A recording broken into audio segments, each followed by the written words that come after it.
Mukhang nakatakas na tayo. Halika sa bahay ka na muna magtago.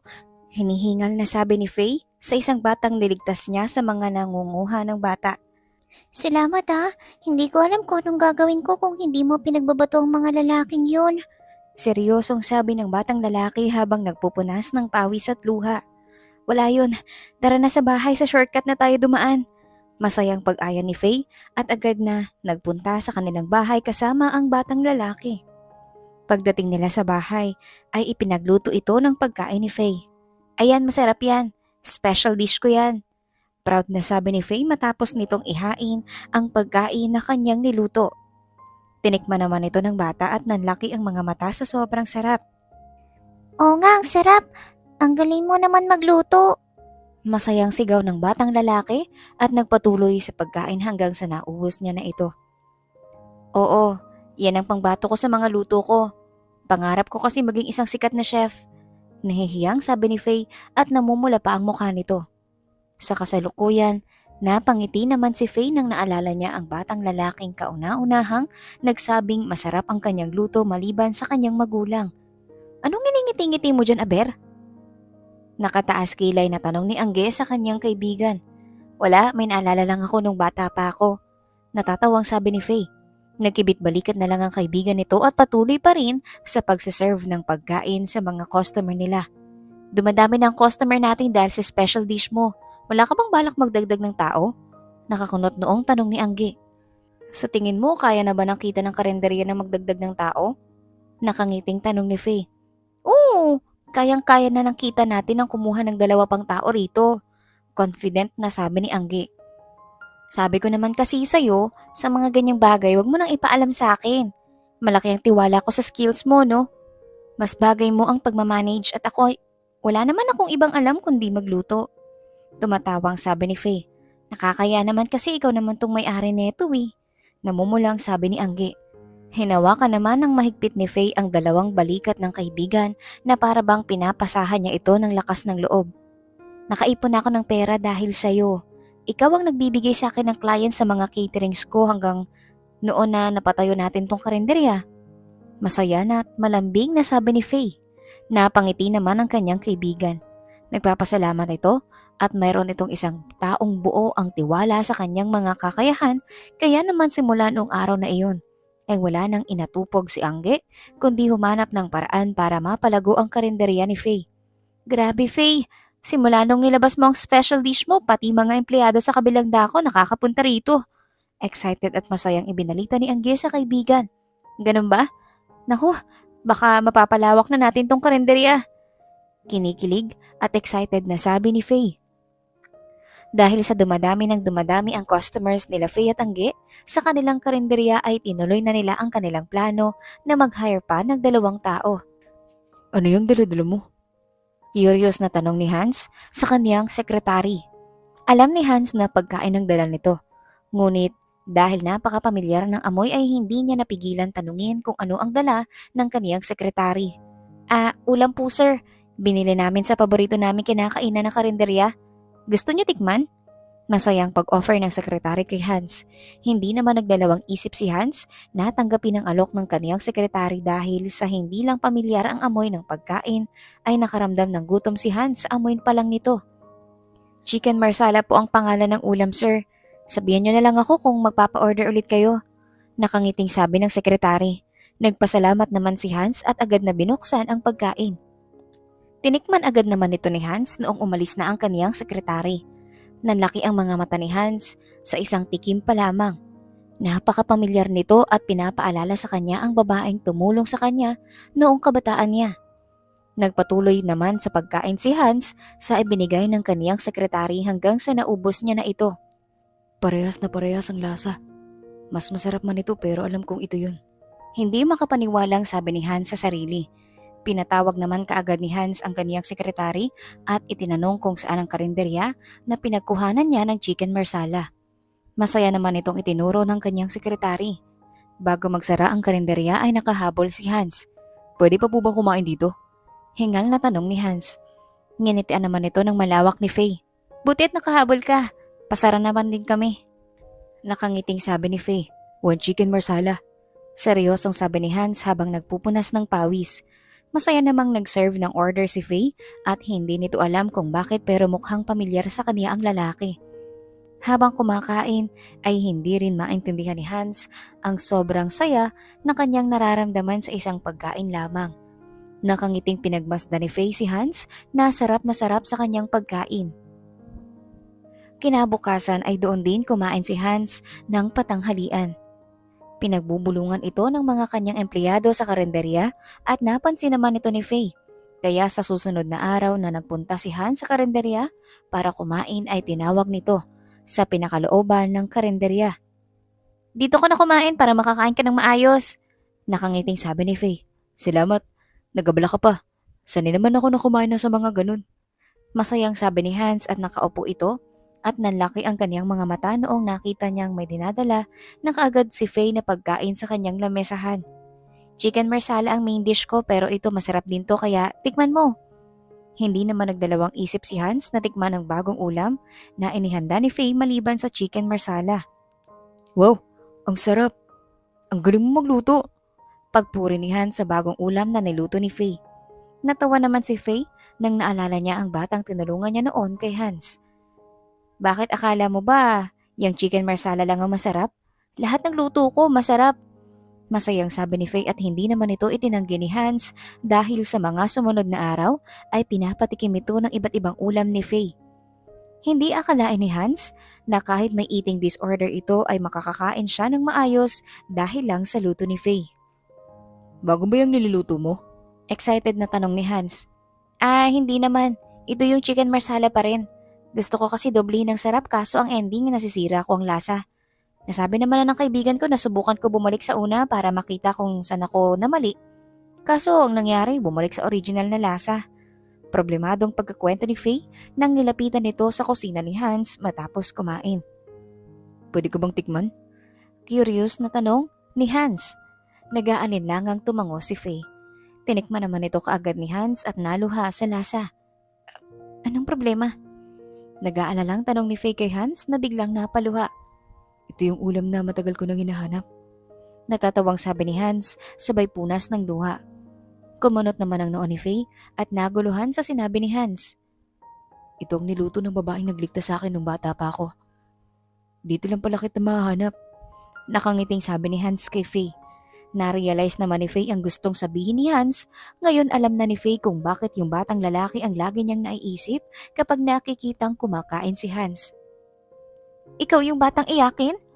Hindi makapaniwala ang sabi ni Faye. Natawa naman si Hans. Oo, sinubukan ka namin balikan noon. At gustong magpasalamat sa iyo ng magulang ko kaso hindi na kayong nakatira sa bahay na tinuro mo sa akin. Malungkot na pagkwento ni Hans.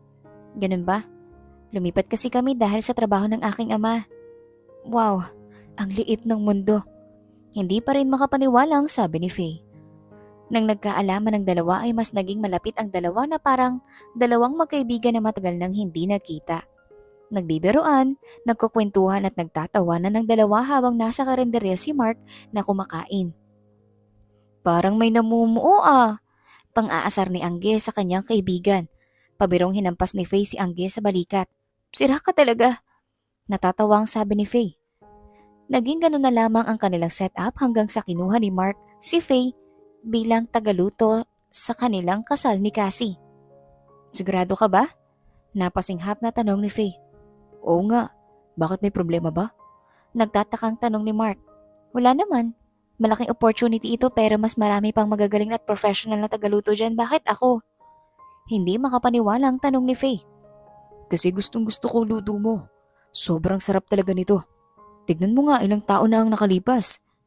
Hindi ko nakalimutan lasa ng luto mo. At dahil dito nakatagpo muli tayong dalawa. Masayang pagpupumilit ni Mark.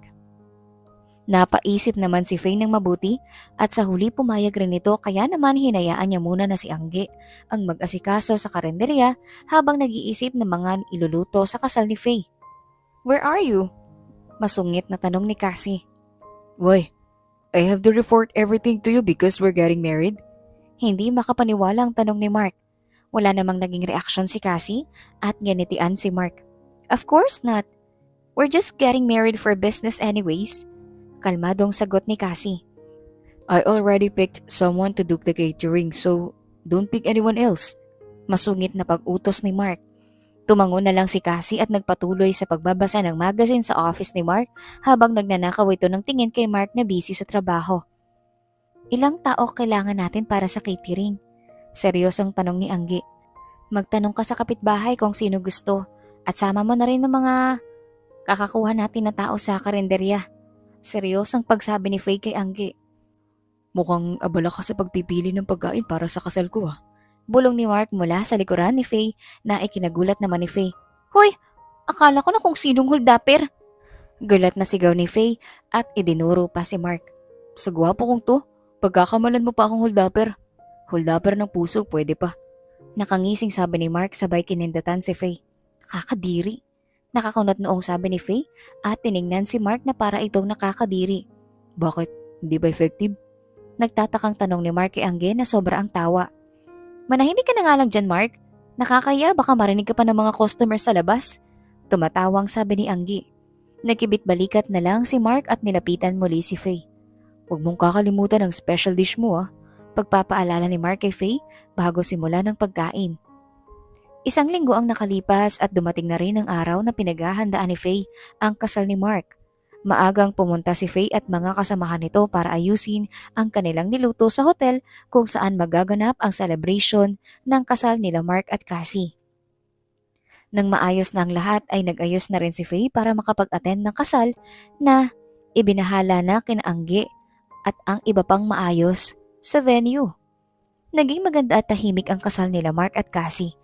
Nagtataka nga itong si Faye kung bakit mukhang masyadong seryoso sina Mark at Cassie sa kanilang kasal, hindi nito alam na ikakasal pala si Mark na para lang sa business.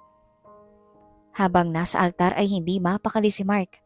Pakiramdam niya ay mali na maikasal siya kay Cassie at hindi niya mapigilang hindi hanapin si Faye sa mga nakaupo sa simbahan. Mark, do you take Cassie to be Mark, do you take Cassie to be your lawfully wedded wife? Do promise to love and cherish her in good times and in bad, in sickness and in health, for richer, for poorer, for better or for worse, and forsaking all others, keep yourself only unto her, for so long as you both shall live? Nakangiting sambit ng pari. Matagal na hindi nakapagsalita si Mark hanggang sa nagbulungan na lahat ng bisita. Naguguluhan naman itong tinitigan ni Cassie. Mark, you remember that this wedding is for your business, right? Kinakabahan ngunit kalmadong tanong ni Cassie. Hindi pa rin nagsalita si Mark. Naguluhan naman si Faye sa nangyayari sa altar at napatayo. Nagtama ang paningin nila ni Mark hanggang sa napangisi si Mark. I'm sorry, but I can't marry her father. I have someone that I love and wish to marry. Seryosong sabi ni Mark na ikinasinghap ng malakas ng mga bisita. Bumaba ng altar si Mark at lumapit kay Faye. Naguguluhan naman si Faye kung bakit nakikita niyang naglalakad papalapit sa kaniya si Mark. This woman will be my wife. I will marry her instead of Cassie. Desididong sabi ni Mark. Anong ginagawa mo? Natatarantang tanong at bulong ni Faye kay Mark. Papaliwanag ko sa'yo mamaya. Sumabay ka na lang muna. Bulong naman pabalik ni Mark. Natahimik si Faye. Naguguluhan man ito ngunit mas minabuti niyang manahimik. Are you out of your mind? Naiinis na tanong ni Cassie ngunit hindi naman ito pinansin ni Mark at kinuha papuntang altar si Faye. Natuloy ang kasal na imbes na si Cassie ang maikasal kay Mark ay si Faye ang napangasawa nito. Nang natapos ang kasal ay agad na hinila ni Faye si Mark sa gisang gilid na walang katao-tao. Ano nangyari? Naguguluhan na sigaw ni Faye. Relax ka lang.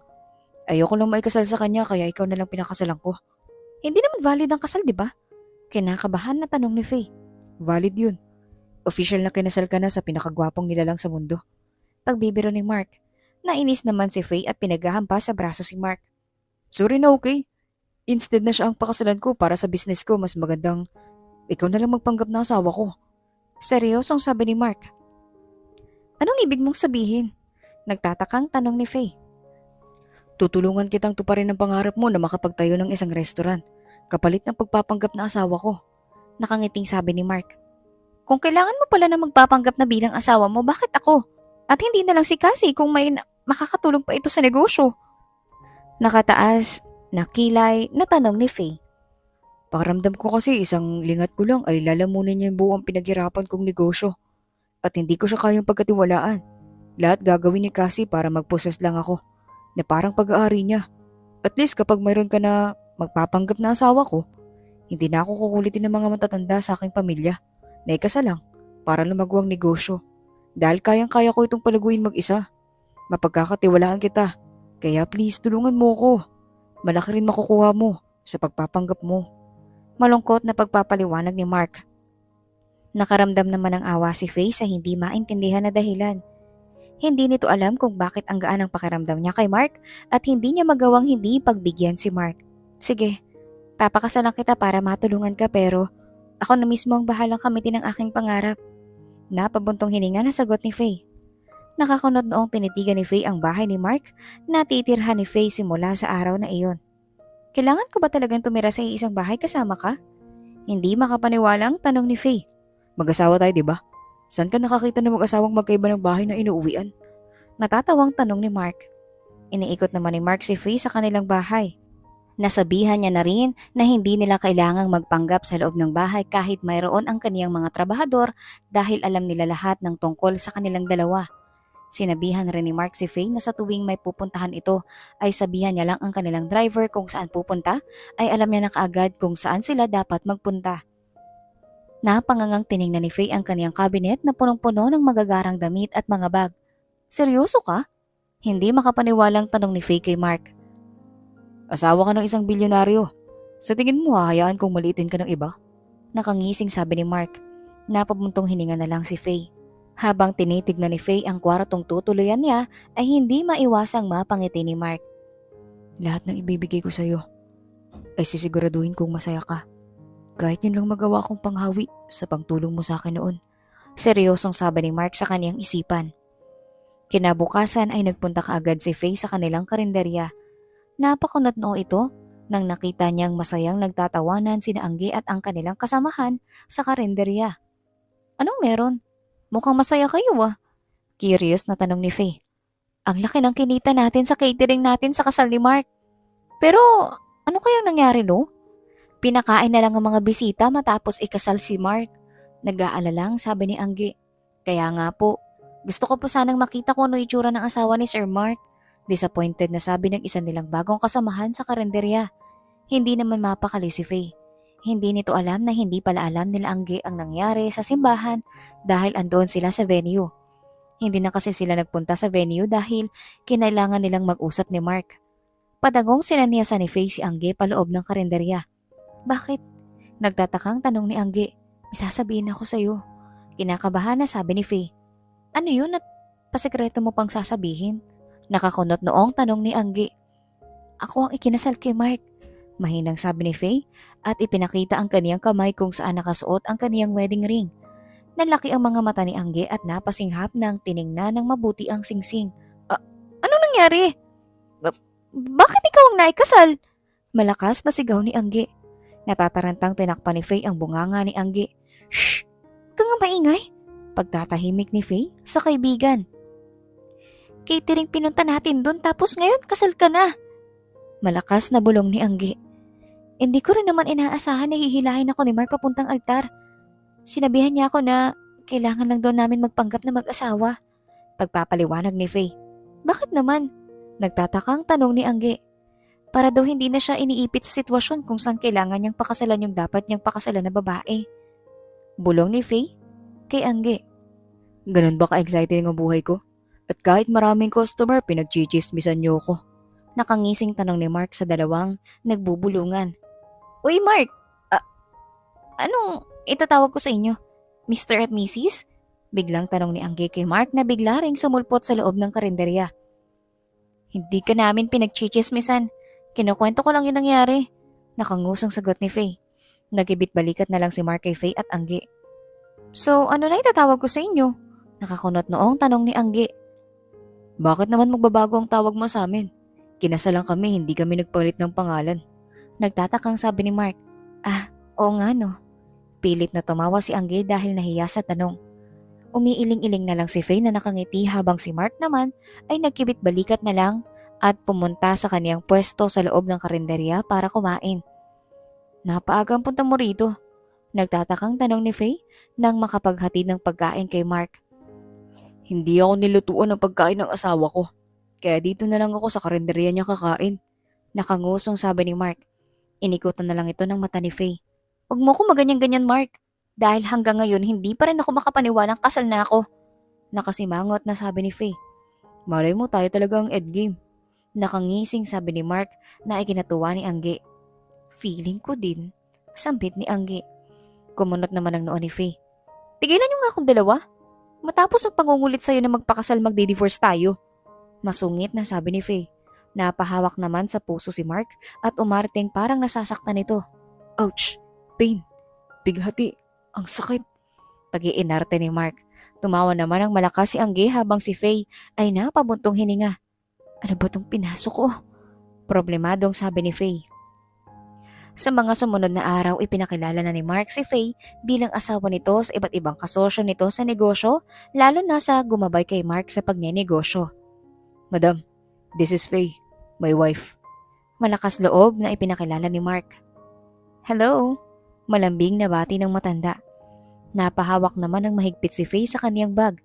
Sino ba naman ang hindi kakabahan kapag ang taong kaharap mo ay binibigyan ka ng titig na ikalulunod mo? Hello po. Nahihiyang bati ni Faye. Nginitian naman ng matanda si Faye nang napakatamis at ikinihinga naman ng maluwag ni Faye.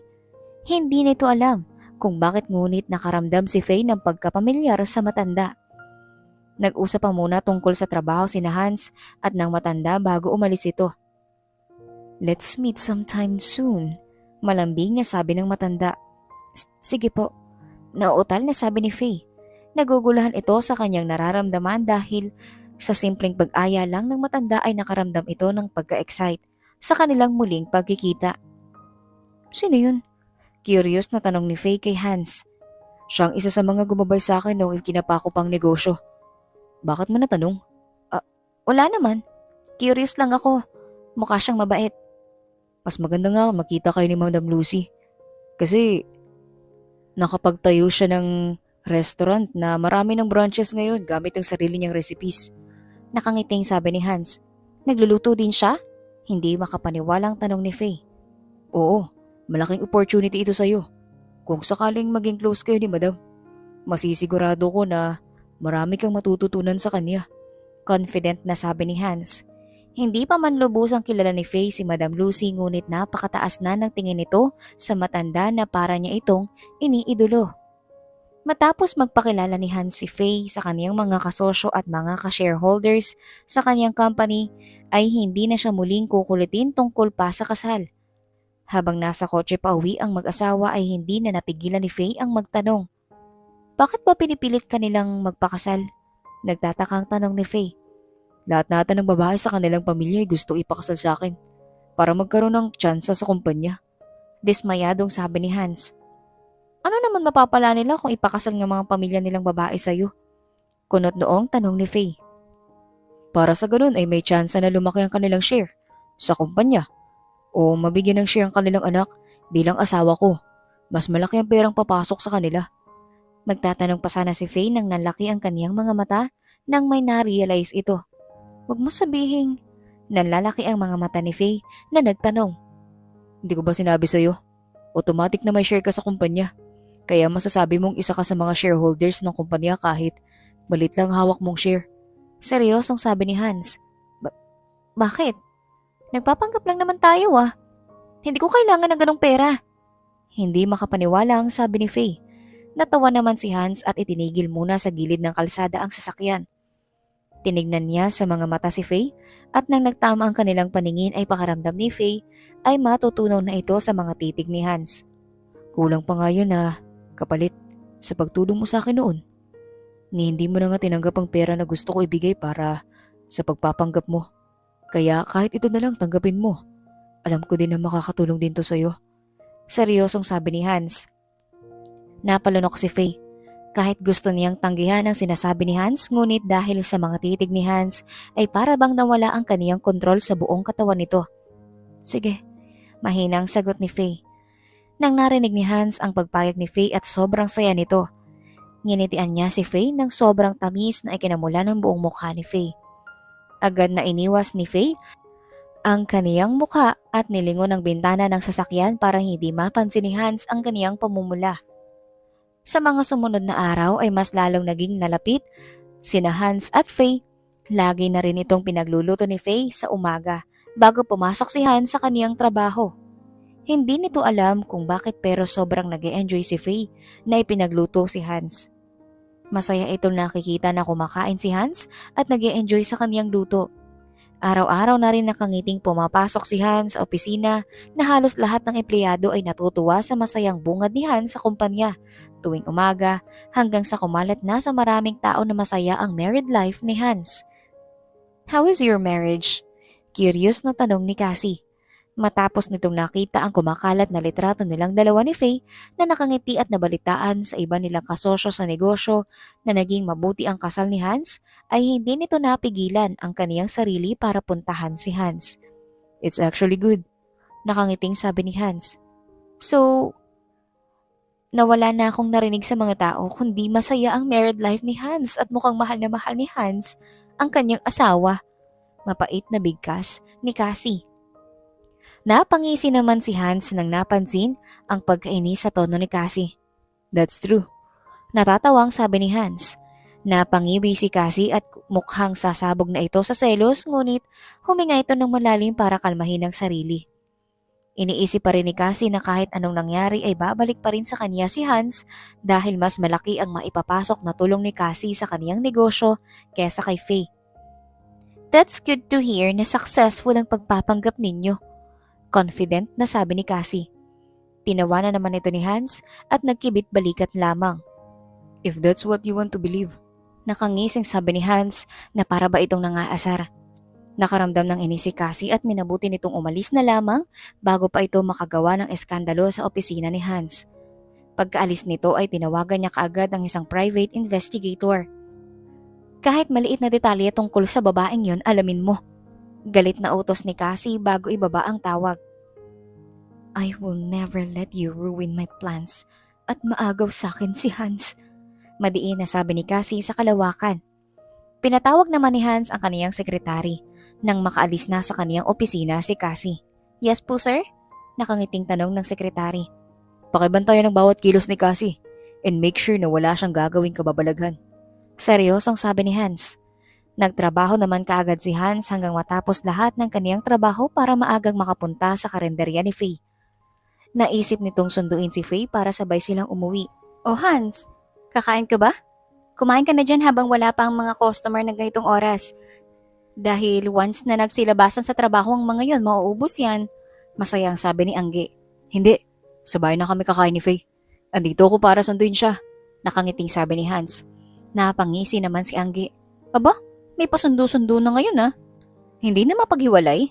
Kinikilig na sabi ni Angge. Binatukan naman ito ni Faye. "Luka-luka! Ano na naman ang sinasabi mo dyan?" Pagsasaway ni Faye sa kaibigan. "Wala naman natang masama para sunduin ng aking asawa." Malambing na sabi ni Hans. Napahiyaw sa kilig si Angge. Mas lalo itong kinilig dahil ni isang salita mula kay Faye para i-deny ang sinasabi ni Hans ay wala itong narinig kundi nakita niya ang pamumula ng pisngi ng kaibigan. "Wag mo na lang pansinin yun."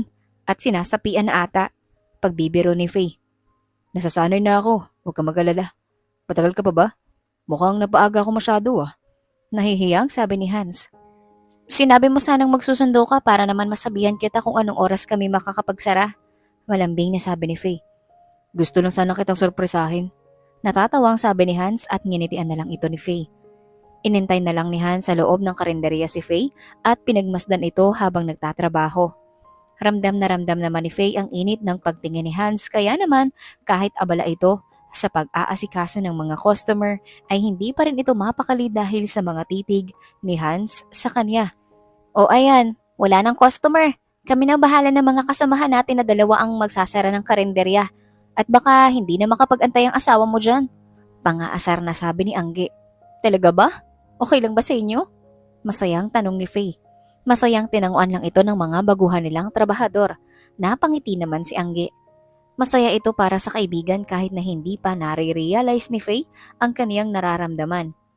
Hindi nga rin ito napapansin ang pagiging mag-asawa kaya naman tuwing napapakita ni Faye kay Angge na excited itong umuwi ay hindi nito mapigilan na kiligin sa love story ng dalawa. Tara na, uwi na tayo. Masayang pag-aya ni Faye. Napangiti ng malawak si Hans. Nakaramdam rin ito ng saya dahil sa sinabi ni Faye sa pag-uwi. Hindi katulad ni Faye ay alam na alam ni Hans ang kaniyang nararamdaman kay Faye. Alam nitong nahuhulog na siya kay Faye at wala itong balak na pigilan pa ito. Pasensya ka na natagalan ha. Pagod ka pa ata sa trabaho. Nag-aalala ang sabi ni Faye. Okay lang naman. Nawawala naman kagad ang pagod ko kapag nakikita kita. Malambing na sabi ni Hans. Tigilan mo nga ako sa mga ganyan mo. Pilit na tinawanan ni Faye si Hans. Hindi mapakali si Faye sa kanyang inuupuan sa buong biyahe nila ni Hans pauwi. Hindi nito maintindihan ng sarili kung bakit naiilang ito bigla kay Hans. Simula rin kasi nang sinabi ni Hans na siya ang kaniyang pahinga ay hindi na nagpahinga ang kaniyang puso sa pagwawala.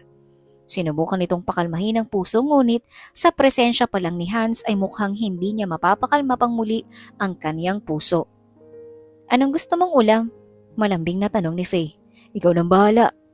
Lahat naman ng luto mo ay paniguradong magugustuhan ko. Masayang sabi ni Hans.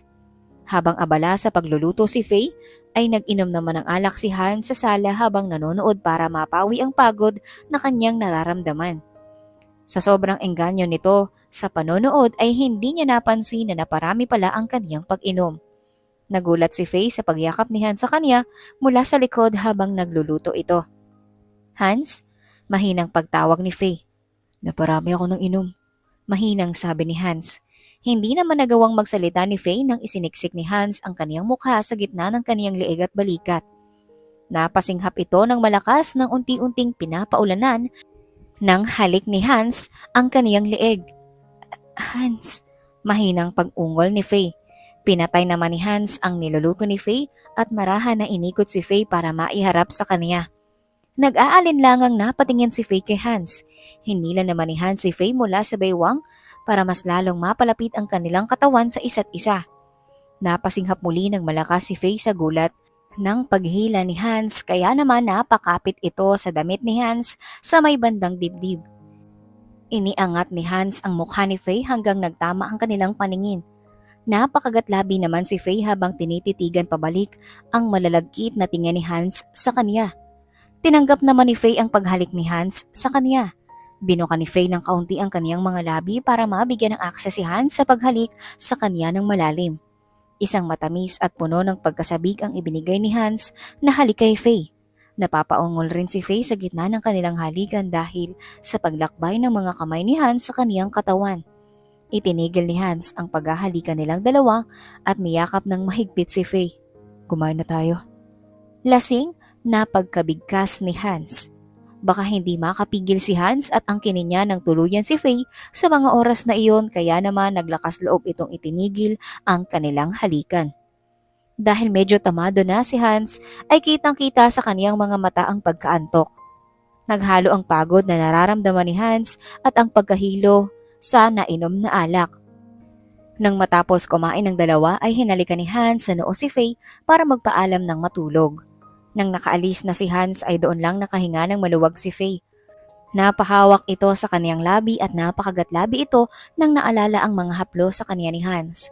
Hindi nito maintindihan ng kaniyang sarili kung bakit imbis magalit siya sa ginawa ni Hans ay nagugustuhan niya ito at nakulangan pa sa nangyari. Huy, ano bang tinutunga-tunganga mo dyan sa gilid ha? Nagtatakang tanong ni Angge. Ha? Wala naman. May naalala lang. Natatarantang sabi ni Faye. Baka naman si Hans yung iniisip mo dyan. Nakangising sabi ni Angge. Mabilisang umiling-iling si Faye pero hindi pa rin naniniwala si Angge kaya tinaasan ang kilay ni Faye. Tungkol sa kaibigan ko to. Nag-aalinlangang sabi ni Faye. Nagpigil ng tawa si Angge. Alam nitong sarili ang tinutukoy ng kaibigan ngunit baka kapag tumawa ito ay mahihiya na si Faye magsabi kaya minabuti nitong pigilan ang kaniyang pagtawa. Bakit yung kaibigan mo? Nakangising tanong ni Angge. Wala naman kasing silang relasyon ng lalaking kakilala niya pero biglang hinalikan nito. Ano meaning nun? Sila na ba o nanliligaw ang lalaki? Natatarantang tanong ni Faye. Napakagatlabi si Angge para pigilan ang kaniyang kilig. Para sa akin, sila na. Patagong kinilig na sabi ni Angge. Pag-amin ng lalaki yun at nang tinanggap ng babaeng halik, ibig sabihin tinatanggap niya ang nararamdaman ng lalaki. O kaya pag-amin niya, yun ang tingin ko. Pagpapaliwanag muli ni Angge nang makitang kumunot ang noo ni Faye. So, kami na? Hindi makapaniwalang tanong ni Faye sa kaniyang isipan. Bumilis ang tibok ng kaniyang puso nang naisip na may totoong relasyon na sila ni Hans. Pero nakakaramdam pa rin ito ng pag-aalinlangan dahil para sa kanya ay nadala lang si Hans sa kaniyang pag-inom. Kabadong inaantay ni Faye na umuwi si Hans. Alam nito sa kaniyang sarili na may nararamdaman ito para kay Hans, kaya naman kinakabahan ito na makitang parang walang nangyari kay Hans. Alam nitong masasaktan ito kapag ganun nga ang reaksyon na ipapakita sa kanya ni Hans. Nginitian naman kaagad ni Hans si Faye nang makita niya ito sa kusina na abala sa pagluluto. Dahan-dahan itong lumapit at niyakap mula sa likod.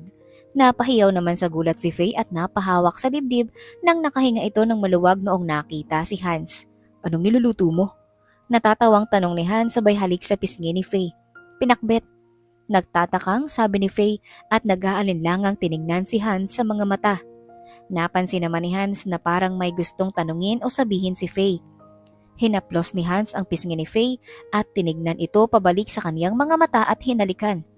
Isang halik na kung saan ibinuhos ni Hans ang kaniyang tunay na nararamdaman. Nalaki ang mga mata ni Faye sa paghalik ni Hans ngunit sa huli ay napapikit ito. Magpapalit muna ako bago tayo kumain. Nahihiyang sabi ni Hans at agad na umalis para hindi mahalata ni Faye ang pamumula ng kaniyang pisngi. Wala sanang balak halikan ni Hans si Faye ngunit dahil sa nagtatanong na tingin ni Faye kanina sa kanya ay hinalikan niya ito para mapatunayan kay Faye na hindi niya ito hinalikan dahil lamang sa tama niya sa alak. Napangiti naman si Faye habang hinahawakan ang kanyang labi hanggang sa mas lalong lumawak ang kanyang ngiti. Totoo nga ang nangyari kagabi, hindi lang dahil sa lasing siya. Masayang sabi ni Faye sa kanyang isipan. Sa mga sumunod na araw ay naging masaya ang relasyon ng dalawa dahil sa pagkumpirma ng kanilang nararamdaman sa isa't isa. Hatid sundo ni Hans si Faye sa karenderya o kahit saan mang lakad ni Faye, lalo na at lagi nang nagkikita si Faye at Madam Lucy. Kaya naman natutuwa si Hans nang nakikitang lumalawak na ang mundo ni Faye at dahil nakikita niyang nag-e-enjoy ito sa parati nilang pagkikita ni Madam Lucy. Minsan naman ay tumambay ang mag-asawa sa karenderya at kinukulit si Angge ng dating kinikilig sa dalawa. Ay naiirita naman na ngayon dahil nagbibitter ito at single si Angge. Minsan naman ay lumalabas si Faye at Hans. Nahiligan na rin kasi ni Hans na ilabas para ipasyal si Faye sa iba't ibang pasyalan sa syudad para lamang makita ang kaniyang ngiti. Naging normal na rin kay Faye ang pagpapakilala sa kaniyang sarili bilang asawa ni Hans. Dahil dito ay hindi na nakakayanan ni Cassie ang selos na kaniyang nararamdaman.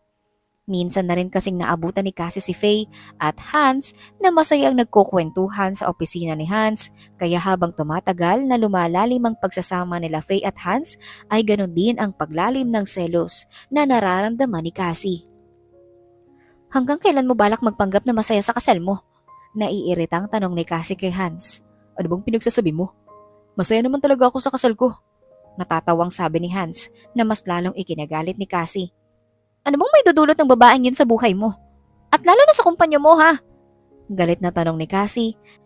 Hindi na nito napigilan ng galit na namumuo sa kaniyang sarili. Ganun ka na ba kadesperada na magkaroon ng karapatan sa kumpanya ko? At halos lahat na ata tungkol sa buhay ko ay konektado mo sa kumpanya. Nakakunit noong tanong ni Hans. This isn't about the company. I am much better than that woman who owns nothing but a karinderya. Malaki ang kaya kong i-contribute sa kumpanya. Hindi katulad ng babaeng yun na wala namang may offer.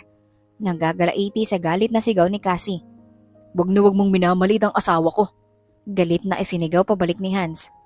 Ako ang dapat na naging asawa mo. Ako at hindi siya. Pagsisigaw ni Cassie. Napabuntong hininga na lamang si Hans. Look Cassie, you can contribute sa company as one of the shareholders. Kung yan lang ba talaga ang gusto mo pero hanggang dun lang yun. I'm happy that you are thinking about the well-being of the company pero Hindi kita gustong makasama sa buhay ko bilang asawa ko. I hope that clears everything. I love my wife, and I am happy in our marriage. Seryoso at mariin na sabi ni Hans. Nakangiting sinalubong ni Faye si Hans nang dumating ito sa karinderya. Hinalikan naman ito ni Hans sa pisngi nang nakalapit ito kay Faye. Humiyaw muli si Angge sa sobrang kilig. Hindi ka ba napapagod sa kakaganyan mo? Natatawang tanong ni Faye.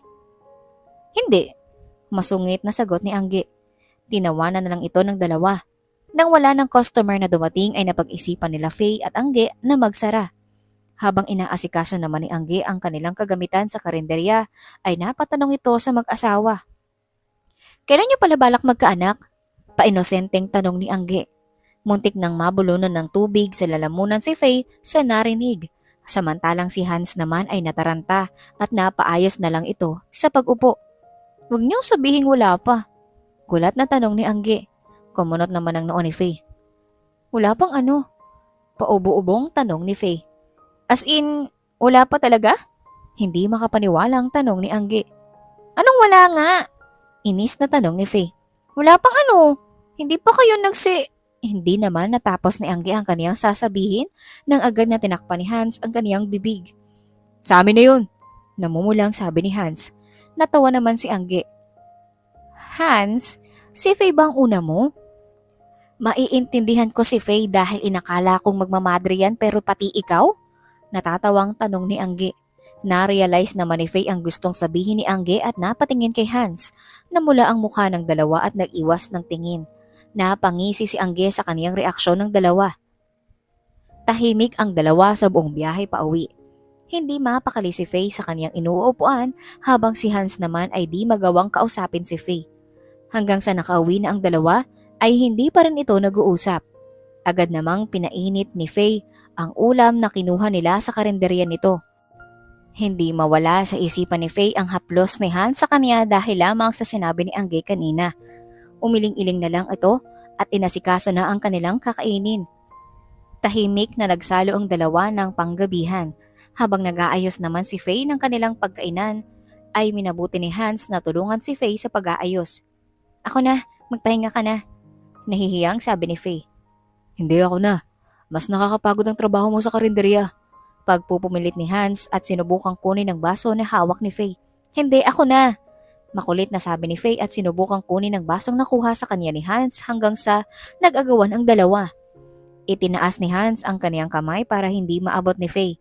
Kumunot ang noo ni Faye sa ginawa ni Hans at sinubukan nito ang tumalon. Napangiti si Hans habang pinapanood si Faye na pilit inaabot ang baso sa kaniyang nakataas na kamay. Ako na kasi, natatawang sabi ni Hans. Hindi naman ito pinakinggan ni Faye at tumalon ulit para abutin ang baso hanggang sa na-out of balance si Hans at natumba silang dalawa. Nagkatingin na naman sina Hans at Faye nang pareha silang natumba. Sa ibabaw ni Hans natumba si Faye. Agad namang bumilis ang tibok ng puso ni Faye nang magkalapit silang dalawa. Napatingin si Hans sa labi ni Faye at napakagat-labi naman si Faye. Hindi na nakayanan ni Hans ang kaniyang nararamdaman kaya naman marahan na binitawan ang baso at agad na hinalikan si Faye. Hindi naman ito pinigilan ni Faye. Napapikit ito habang hinahalikan ni Hans hanggang sa naglibot na ang kamay ni Hans sa kaniyang katawan. Nang muling naramdaman ni Faye ang mga haplos ni Hans ay hindi nito napigilan ang pag-ungol. Itinigil ni Hans ang kanilang halikan at ginabayan si Faye sa pag-upo. Nang nakaupo na ang dalawa ay binuhat ni Hans si Faye at muling hinalikan. Automatic namang inikot ni Faye ang mga kamay sa leeg ni Hans at masayang tinanggap ang malalim na paghalik ni Hans. Nang naihiga ni Hans si Faye sa kaniyang kama ay tinignan niya muna ito sa mga mata na parabang nag-aantay ito ng pagpayag ni Faye. Napakagatlabi si Faye habang tinanguan si Hans. Nang pumayag si Faye ay unti-unting inalis ni Hans ang damit ni Faye hanggang sa parehas na silang walang suot na damit. Tinakpan ni Faye ang kaniyang katawan dahil nakaramdam ito ng hiya nang malagkit itong pinagmamasdan ni Hans. Marahan namang inalis ni Hans ang mga kamay ni Faye sa pagtakip ng kaniyang katawan. Huwag mong itago sa akin yan. Masyado ka maganda para may tago sa akin. Malambing na sabi ni Hans na ikinamula ni Faye. Pinaulan na ng halik ni Hans ang katawan ni Faye. Niromansa niya ito hanggang sa hindi na nakayanan ni Faye at sinabihan si Hans na angkinin na ito. Hindi na nakapigil si Hans nang nakita niya ang mukha ni Faye na hindi na makapag-antay kaya naman inangkin na nito ng tuluyan ni Hans. Ungol at paghinga na lang ng dalawa ang naririnig sa kwarto. Paulit-ulit naman itong inangkin ni Hans hanggang sa tuluyan nang nawala ang init sa katawan ng dalawa. Hingal, naniyakap ni Hans si Faye at ganon din naman ang ginawa ni Faye. Nang nahabol na nila ang kanilang hininga ay umalis na sa ibabaw ni Faye si Hans at humiga sa kaniyang tabi. Hinalikan naman ni Hans muli si Faye sa kaniyang labi at niyakap. Sa pagyakap ni Hans ay agad na siniksik ni Faye ang sarili patungo sa katawan ni Hans hanggang sa nakatulog na ito. Kinabukasan ay masayang nagising si Faye. Sino ba naman ang hindi sasaya kung isang tulad ni Hans ang makikita niya sa pagmulat niya ng kaniyang mga mata sa umaga? Hindi aakalain ni Faye na makakaramdam ito ng ganong klaseng kasiyahan. Mas lalo namang gumanda ang araw niya nang may tumawag sa kanya. Hello? Nagkaalinlangang sabi ni Faye sa pagsagot niya sa number na tumatawag sa kanya. Kunot noong tinignan naman ito ni Hans at sineniyasan si Faye para tanungin kung sino ang tumawag. Nagkibit balikat na lang si Faye dahil hindi rin naman ito alam kung sino ang tumawag sa kanya. Is this Faye? The wife of Hans? Mabait na tanong ng isang babae at sa tono pa lang ng pananalita nito ay halatang matanda ang nagsasalita. Yes po. Sino po sila? Nagtatakang tanong ni Faye. This is Lucy. We met before. Mahinahong sabi ng matanda. Nanlaki ang mga mata ni Faye sa pagpapakilala ng tumawag. Hello madam. Ano pong may paglilingkod ko sa inyo? Masayang tanong ni Faye. Don't be so formal. I was just wondering if you are free today? Gusto ko makipagkita sa'yo. Malambing na pag-aya ni Madam Lucy. Opo naman po, I'm free. Excited na sagot ni Faye. Matapos mag-usap ng dalawa ay excited itong napahiyaw. Si Madam Lucy? Masayang tanong ni Hans. Nakangiting tumango-tango si Faye. Oo nga pala, kinuha niya kasi ang number mo sa akin nung isang araw na nakita kami. Sabi niya nagustuhan ka daw agad niya nung una ka palang nakita. Pagkakwento ni Hans, napangiti naman ang napakalawak si Faye samantalang si Hans naman ay napabuntong hininga. May problema ba? Nag-aalalang tanong ni Faye. Wala akong gana pumunta sa trabaho ngayon. Pag-iinarte ni Hans. Kunot noong tinignan ito ni Faye. Bakit naman? Nagtatakang tanong ni Faye. Kailangan ko kasi magpunta sa isang site para sa project sa company. Walang emosyon na sagot ni Hans. Anong problema dun? Naguguluhang tanong ni Cassie. Ang problema kasama ko si Cassie. Walang ganang sabi ni Hans. Natawa naman si Faye. Trabaho naman ang gagawin ninyo kaya okay lang yun. Okay lang sa'yo? Di ka man lang kabahan? Nagtatakang tanong ni Hans. May tiwala naman ako sa'yo eh. Natatawang sabi ni Faye. Pakis nga ako ng isa para naman may lakas akong pumasok kasama yung Cassie. Nakangusong sabi ni Hans. Umiling-iling na nakangiti si Faye. Lumapit naman ito sa kinauupuan ni Hans at marahan na hinalikan. Buong maghapon na hindi nakapunta si Faye sa karinderya. Buti na lang at hindi ganon kadami ang mga tao kaya hindi masyadong nahirapan sila Angge sa karinderya. Napakagaan ng loob ni Faye kay Madam Lucy. Kaya naman buong hapon itong nag-enjoy sa paglabas nila ng matanda na pakiramdam nito ay kasama niya ang kaniyang lola. Marami rin ang itinuro ni Madam Lucy kay Faye tungkol sa kung ano ang dapat niyang gawin para gawing restaurant ang kaniyang munting karinderya. Kaya naman masaya itong umuwi. Agad naman itong nagluto nang nakauwi. Ilang oras ang nakalipas ay nakauwi na rin si Hans. Nagtaka naman si Faye kung bakit napaka-late ng pag-uwi ni Hans. Bakit parang na-late ang pag-uwi mo ngayon? Nagtatakang tanong ni Faye habang naglalakad papuntang kusina para ipainit ang niluto niyang ulam nila ni Hans. Nastak lang sa trabaho. Bakit gising ka pa? Pagod na sabi ni Hans at hinalikan sa noo si Faye. Inaantay na kita para may makasabay ka namang kumain. Malambing na sabi ni Faye. Napansin naman ni Faye ang lipstick sa damit ni Hans. Kunot noong hinawakan nito ni Faye at pinakita kay Hans. Ano to? Kinakabahan na tanong ni Faye. Si Cassie. Nakatulog ako kanina sa opisina at bigla akong hinalikan sa leeg. Akala ko nung una ikaw pero nung nalimpungatan na ako nagulat na lang ako na nakita ko si Cassie. Kaya agad ako umuwi. Pagpapaliwanag ni Hans. Natahimik naman si Faye at hindi alam kung ano ang sasabihin kay Hans. Hinawakan naman kaagad ni Hans ang kamay ni Faye. Huwag ka mag-isip ng kung ano-ano. talagang tinulak ko siya at hindi ko ginusto ang nangyari. Pasensya na. Sa susunod mag-iingat na ako. Paglalambing ni Hans. Pilit naman ang initian ni Faye si Hans at niyaya ng kumain bago matulog. Kinabukasan naman ay magkasama pa rin sina Hans at Cassie na magpupunta muli sa site. Sila kasing dalawa ang may handle doon kaya hindi magawang sabihin ni Hans na wag na siyang sumama. Wait Hans! Antay mo naman ako! Paging inarte ni Cassie. Kunot noong tinignan naman ito ni Hans. Bakit naman kita antayin? Nagtatakang tanong ni Hans. Nasirahan ako eh. Nasa talyer pa lang yung car ko. Sabay mo na ako.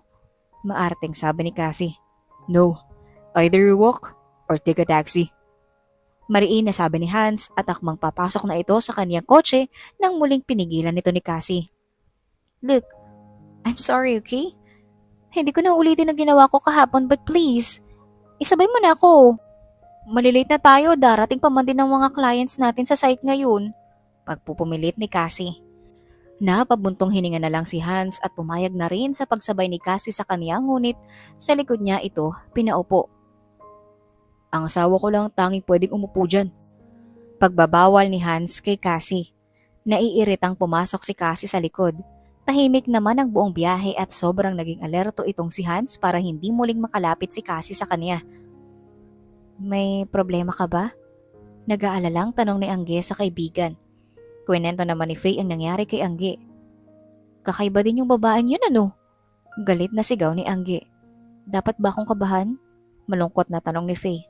Para sa akin hindi ka naman kayang lokohin ni Hans. Pagkatiwalaan mo na lang ang pagmamahal sa'yo ni Hans. Yung babae lang ang problema rito, hindi si Hans. Nagbuntong hininga na lang si Faye. Ngunit buong araw na hindi ito nakafocus sa karinderya dahil hindi maalis sa kaniyang isipan ng lipstick na nakita niya sa damit ni Hans. Hindi nito alam kung bakit pero hindi niya magawang hindi kabahan. Umuwi ka na lang kaya muna. Magpahinga ka. Kausapin mo na lang ulit si Hans pagka-uwi niya. Malumanay na sabi ni Angge. Hindi ko naman kayo pwedeng iwan dito at hindi tumulong. Nag-aalinlangang sabi ni Faye. Umuwi ka na, kaya na namin to. Pagpupumilit ni Angge. Pumayag naman si Faye kaya minabuti na lang niyang umuwi. Iniisip nito na baka pagod lang siya kaya ganun ang kaniyang nararamdaman. Pagka-uwi naman ni Faye ay nagtataka itong pumasok sa bahay nila ni Hans. Andyan po ba si Hans? Nagtatakang tanong ni Faye sa isang kasambahay. Opo ma'am, umuwi po kasi naputikan sa trabaho kaya naliligo po sa itaas. Pagpapaalam ng kasambahay. Agad namang umakyat si Faye. Papasok na sana ito sa kwarto ni Hans nang biglang lumabas si Cassie na tanging suot ay ang polo ni Hans. Hala, uwi ka pala? Sabi ni Hans, abala ka pa sa karinderyo mo. Pagkukunwaring pagagulat na sabi ni Cassie. Parang naging statwa si Faye. Hindi ito makagalaw sa kaniyang kinatatayuan. Lumabas naman si Hans sa kaniyang kwarto na naka-bathrobe at kunot noong tinignan si Cassie na suot ang kaniyang damit. Hans? Nauutal na sabi ni Faye. Nalaki ang mga mata ni Hans nang marinig ang boses ni Faye. Pagkalingan nito ay nakita niya ang mukha ni Faye na para itong nakakita ng multo. Agad na na-realize ni Hans ang nangyari at akmang lalapitan si Faye nang bigla itong tumakbo paalis. Pinigilan naman ni Cassie si Hans na habulin si Faye. Pabayaan mo na nga yung babaeng yun, Hans? Can you just focus on me? Malanding tanong ni Cassie. Galit na hinila ni Hans ang kaniyang braso at hinabol si Faye ngunit hindi nito naabutan si Faye at agad na sumakay ng taxi. Habang nasa loob ng taxi si Faye na umiiyak ay tumawag si Madam Lucy para makipagkita. Dahil hindi rin alam ni Faye kung saan pupunta na hindi alam ni Hans ay pumayag itong makipagkita kay Madam. Samantalang si Hans ay natatarantang tumakbo pabalik sa kaniyang kwarto para magpalit. Nakita naman niya si Cassie na masayang naglilibot sa kaniyang bahay habang suot-suot ang kaniyang damit na parang gustong ipaalam sa lahat na may namamagitan sa kanila kahit wala naman. Ate, magtawag ka nga ng driver. Pag-uutos ni Hans sa isa nilang kasambahay. Saan ka pupunta? Iiwan mo kung ganito sa bahay mo? Panglalambing ni Cassie kay Hans. Marahas na hinila ni Hans si Cassie papasok sa kotse. Ihatid mo yan. O kaya iwan mo sa gitna ng kalsada. Basta mawala siya lang dito. Galit na iniutos ni Hans sa kanilang driver. Wait Hans! Saan ka pupunta? Wala ka ba talagang nararamdaman? Binaba ko na nga ang pride ko para lang mapalapit sa'yo ng ganito tapos pipiliin mo pa rin ang babaeng yun? Wala naman siyang may bubuga. Maarteng pagrereklamo ni Cassie. I'll see you in our board meeting tomorrow. Galit na sabi ni Hans at malakas na isinara ang pintuan. Nagmadaling kinuha ni Hans ang kaniyang kotse para hanapin si Faye. Ngunit kahit saan ito nagpunta na alam niyang pupuntahan ni Faye, ay hindi niya ito mahanap-hanap hanggang sa nagpunta ito sa karinderya. Andito ba si Faye? Natatarantang tanong ni Hans kay Angge. Wala. Kanina ko pa pinauwi ah. Buong hapong balisa kaya maaga akong pinauwi. Nagtatakang sagot ni Angge. Napakagatlabi na lang si Hans sa sobrang pagkataranta.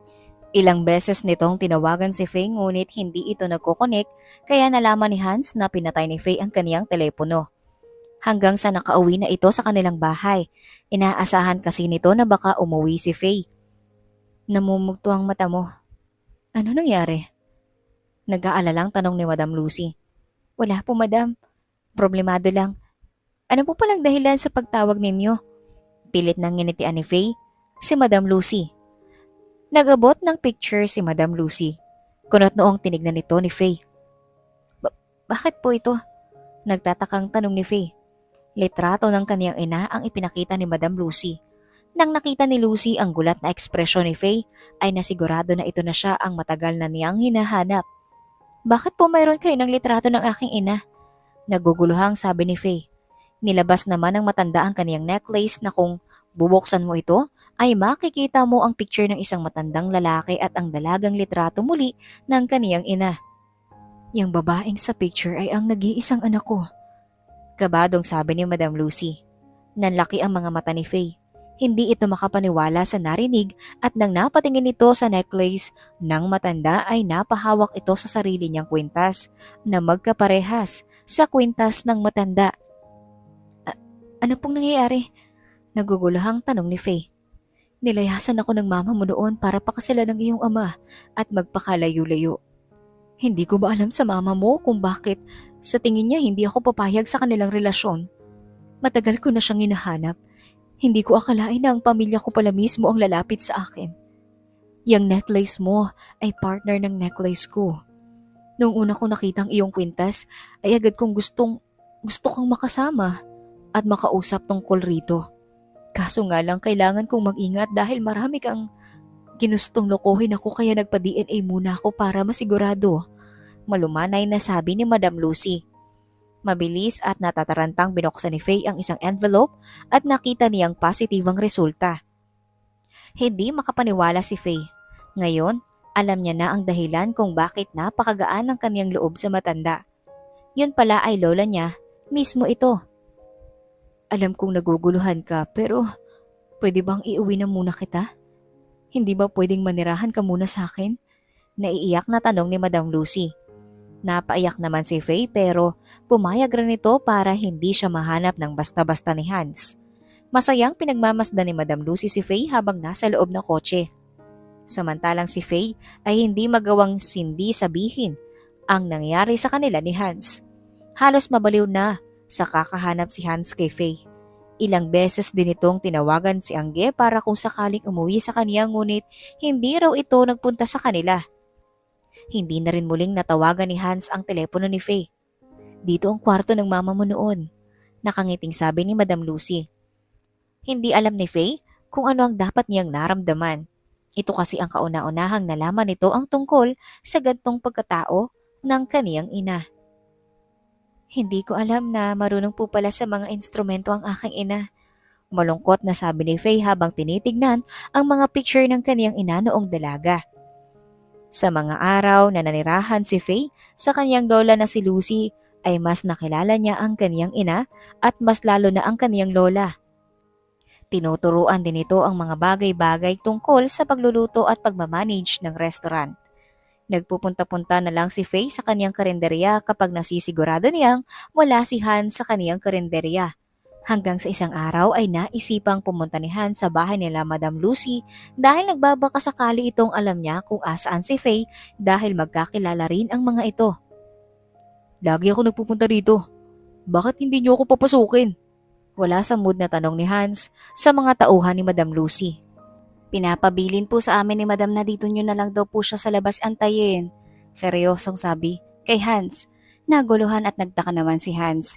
Dati-rati ay agad nila itong pinapapasok kaya sobra ang pagtataka nito nang hindi nila papasukin ito. This is new. It looks like you're hiding something from me. Naiinis na sabi ni Hans kay Lucy pagkalabas nito sa kaniyang bahay. This is not the time for us to talk, that's all. Walang emosyong sabi ni Lucy. She's here, isn't she? Desperadong tanong ni Hans. Hindi ko alam ang sinasabi mo. Pagmamatigas ni Lucy ngunit hindi ito pinaniwalaan ni Hans at nagpumilit na pumasok. Agad namang hinarang ito ng mga tauhan ni Lucy. Faye! Faye! Parang awa mo na, lumabas ka dyan. Kausapin mo ako, please. Please lang, lumabas ka dyan, Faye. Mag-usap tayo. Nagsisigaw na sabi ni Hans habang pilit na tinutulak ang mga tauhan ni Lucy para makapasok ito. Napabuntong hininga si Lucy at tinapik ang balikat ng nagwawalang si Hans. Bumalik ka na lang sa ibang araw, Hans. Pagpapakalma ni Lucy kay Hans. No, that's my wife you're keeping. Galit na sigaw ni Hans. And that's my granddaughter. Sigaw pabalik ni Lucy. Napatigil sa pagpupumilit sa pagpasok si Hans at kunot noong tinignan si Lucy. Habang naguguluhan si Hans ay pumasok na ito at ang kaniyang mga tauhan sa loob ng kaniyang mansyon habang naiwang tulala sa labas si Hans. Hindi naman lumabas si Hans kahit madilim na ang kapaligiran. Palabas na ng mansyon si Faye para harapin si Hans nang kinausap ito ng kaniyang lola.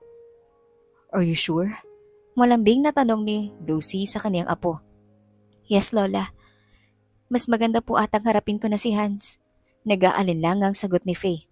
Well, sa pagkakakilala ko kay Hans, is hindi niya kayang magloko, lalo na sa taong mahal niya.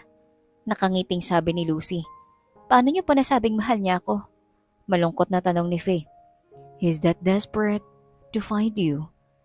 He looks a mess kung makikita mo lang siya. Maiintindihan mo rin once you see him. Masayang sabi ni Lucy. Nag-aalinlangang tumango si Faye at lumabas na para harapin si Hans. Agad na binalin ni Hans ang kaniyang atensyon sa pintuan nang narinig niya ang pagbukas nito. Mabilis na tumakbo ito papalapit kay Faye. Tama nga ang sinabi ni Lucy. Kakaiba ang itsura ni Hans. Magulong damit at buhok, nangingitim din ang ibaba ng kaniyang mga mata. Halatang ilang araw na hindi nakatulog ng maayos si Hans dahil sakitang-kita na eye bags nito.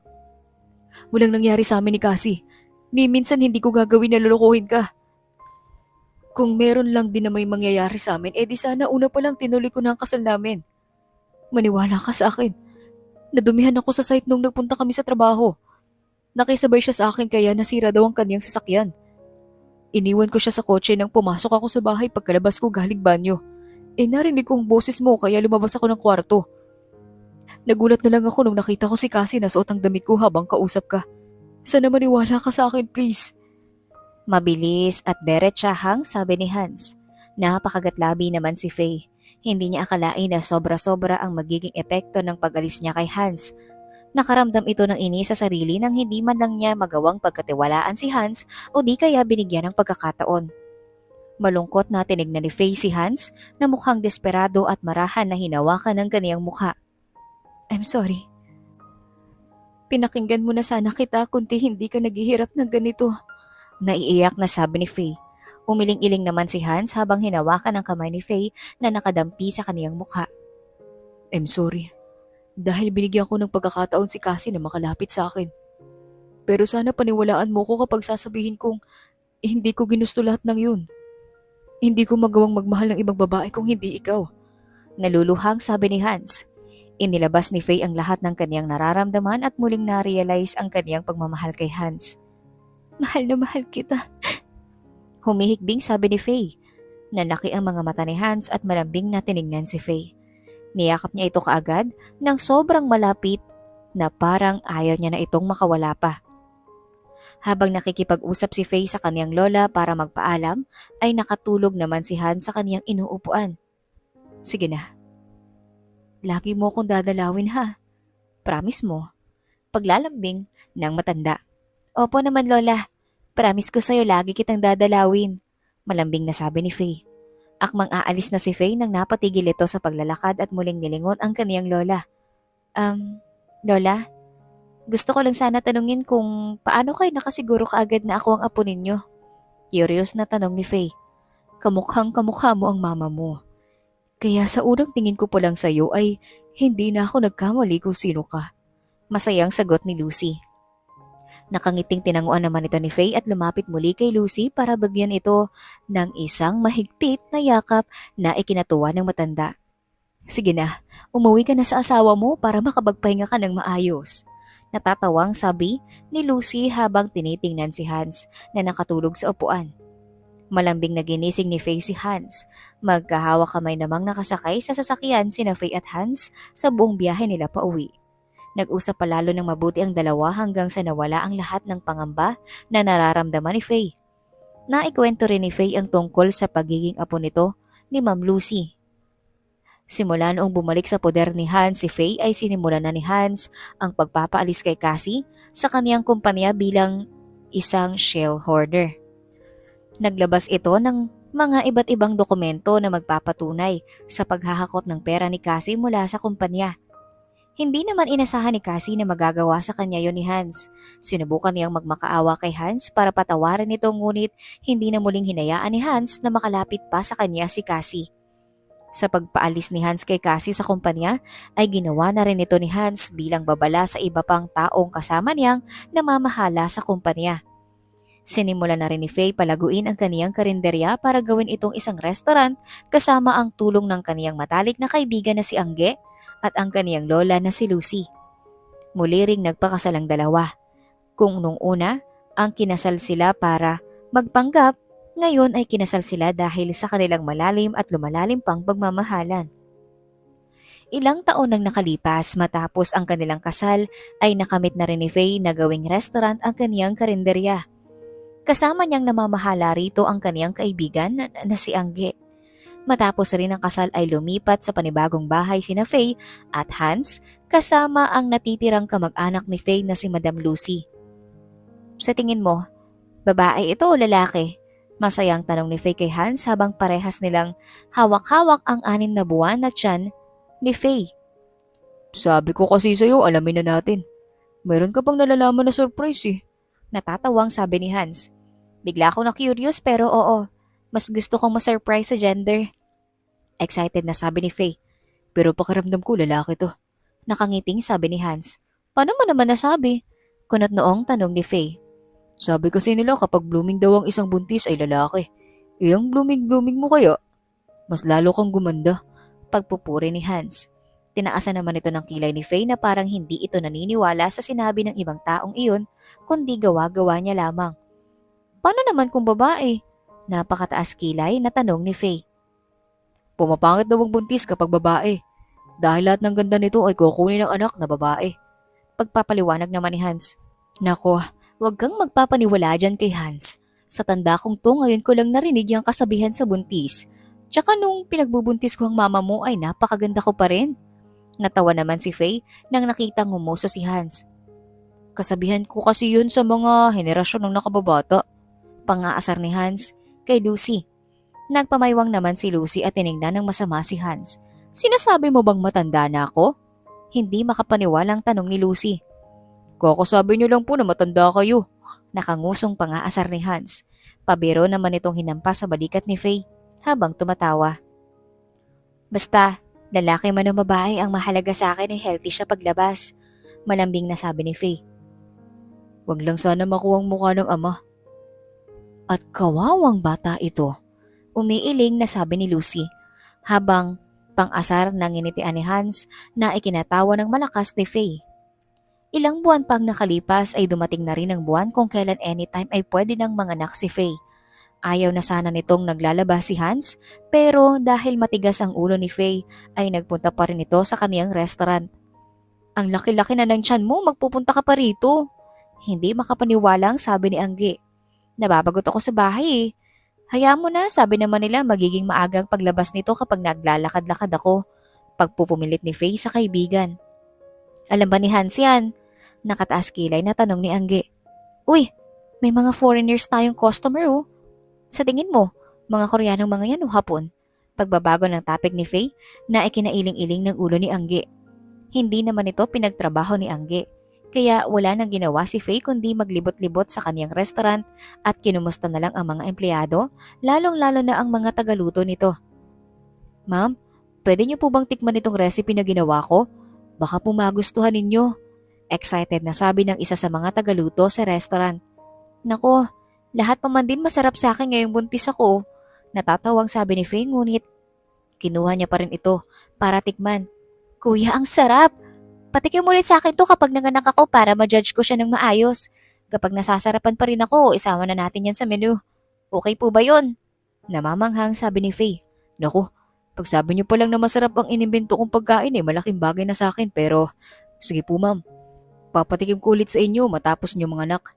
Nakangiting sabi ng chef.